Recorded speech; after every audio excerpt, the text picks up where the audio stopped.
for, let's also focus, talk about all the big global stories this morning.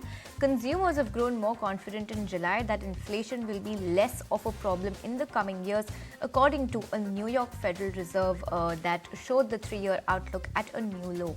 In fact, the 3-year portion of the survey showed consumers expecting inflation at just 2.3%, down 0.6 of a percentage point from June, and the lowest in the history of the survey going back to June 2013. Remember, these results come with investors on edge about the state of inflation and whether the Fed Reserve might be able to reduce interest rates as soon as next month.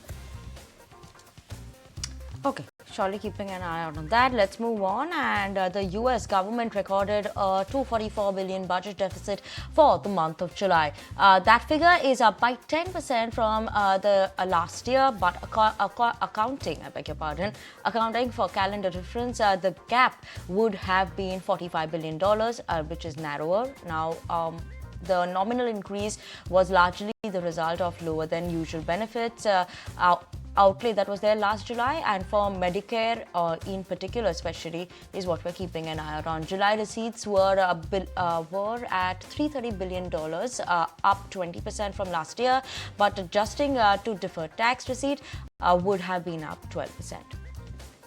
Alright, let's just focus, talk about the automobile space, because global sales of fully electric and plug-in hybrid vehicles rose by a yearly 21% in July, thanks to China's strongest growth this year and despite dropping demand in Europe. In the European Union, MG Motor, owned by China's SAIC Motor Corp, expects to be hit hardest by provisional tariffs imposed on EVs imported from China. The impact of the tariffs should be smaller for the likes of Tesla, which can produce in the Berlin factory, and Chinese EV giant BYD as well.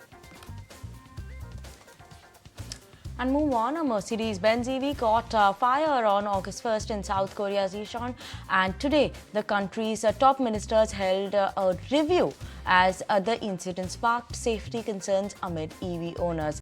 Let's go across to Sumit Chaturvedi, who's joining you with us with more details on that. Sumit? The South Korean officials met in Seoul. Well, the meeting comes in the backdrop of an EV catching fire on August 1st. It was a big incident in which one EV of Mercedes Benz caught fire. It led to bigger fire that resulted in about 100 other vehicles burning as well. And this prompted authorities to come together, and that happened.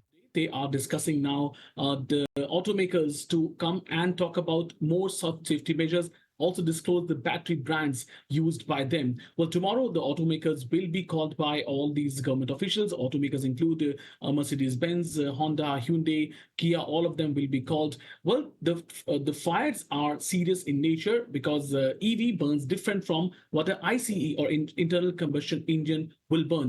EV burns it lasts long. The fire lasts long, and the batteries involved. That's why there are recurrence of fires as well. In this particular case, on August 1st, and Mercedes-Benz electric vehicle caught fire, led to bigger catching of fires by different vehicles, and that's what prompted authorities to come with these new norms can be announced as well. But this kind of vehicle fire has caused a lot of uncomfort among the officials, among the government, and that's why the automakers have been called tomorrow. New rules can be announced, and they could be told to disclose the batteries that are used in electric vehicles. Alright, Sumit, thanks for all of those details. But we also caught up with Hormaz Sorabji, the editor at Autocar India, as he speaks about the EV fire and its challenges and what are the battery safety parameters present currently. Let's go across and listen in. Yeah, I think, EV fires are very different kind of fires. They clearly, there's something called a thermal runaway. So when they catch fire, it's very, very difficult to put them out. It's because it creates a trigger reaction. So, one cell then combusts or ignites the other cell, and there's a chain reaction within the battery cells. So that is very difficult to put out, and these lithium fires. So clearly, it's not like a normal fire, but so there are challenges when the vehicles catch fire. But they're getting far and few between as let's say people get more experience with EVs. There are better battery design. There's better battery management systems. There's better crash protection, all that sort of thing. So battery fires are getting less common actually. I think there are basically regulatory standards. So there's nothing like you can't rate them. They all have to meet a very stringent, let's say safety standard. So I think basically, I think what can be done to reduce fires, there's more R&D being done, there's stricter quality control. Then there are regulatory standards. So there are tougher global standards for battery, safety and the crash worthiness. There are different ways of thermal management. There are more effective cooling systems. So I think there are several things that are being done, so even there's better battery design as well. So I think the standards are already there. Like, for example, in India, they are the toughest standards, very, very tough standards. In fact, those standards have actually delayed the launch of some vehicles because there's so many parameters where every cell has to be tested.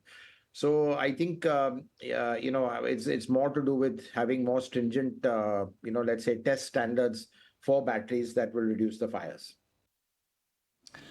Let's move on, and we were keeping an eye out on that exciting interview Elon Musk with the Republican presidential nominee Donald Trump. Now, obviously, the billionaire Elon Musk, that interview that was going to be taking has been hit by a major tech issue. Remember, Trump returned to X for the first time in nearly a year and shared several campaign videos.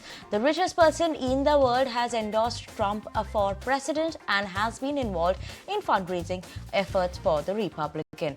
Interview comes as Trump's arrival for the White House. Kamala Harris has been riding a wave of momentum in the US media. Alright, on that note, we'll slip into a very short break on this edition. If you like this video, then like, share and subscribe to ET Now.